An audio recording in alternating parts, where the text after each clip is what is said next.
پاکستان کے سابق صدر رفیق تارڑ طویل علالت کے باعث 92 برس کی عمر میں انتقال کر گئے۔ سابق نگران وزیر اعظم بلخ شیر مزاری، ایم کے رہنما اقبال محمد علی اور سابق وفاقی وزیر داخلہ رحمان ملک بھی اسی سال اللہ کو پیارے ہوئے۔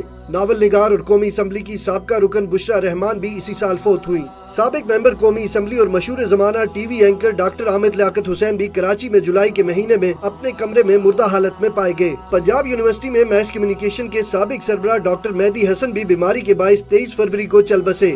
پاکستان کی نیوز انڈسٹری کا جانا مانا نام ارشد شریف بھی اسی سال کینیا میں قاتلانہ حملے میں شہید ہوئے۔ ملک کے نامور صنعتکار ایس ایم منیر بھی اسی سال نومبر کے آخری ہفتے میں فوت ہوئے۔ سابق نیول چیف ایڈمرل سعید محمد خان بھی اسی سال 4 دسمبر کو جہان فانی سے کوچ کر گئے۔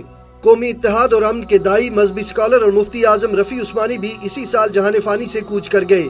عبدالستار ایدی کی اہلیہ بلقیس ایدی بھی اسی سال آخرت کے سفر پہ روانہ ہوئی۔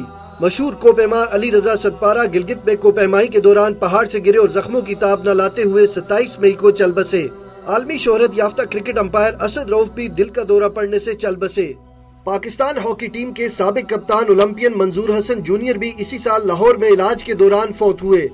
40 سال تک ٹی وی اور فلموں کی دنیا سے وابستہ رہنے والے رشید ناز بھی اللہ کو پیارے ہوئے۔ بلبل پاکستان نیرہ نور 21 اگست کو اس جہان فانی سے کوچ کر گئیں۔ مشہور ایکٹر اور کامیڈین خواجہ مسعود بھی 20 جون کو دل کا دورہ پڑنے سے چل بسے۔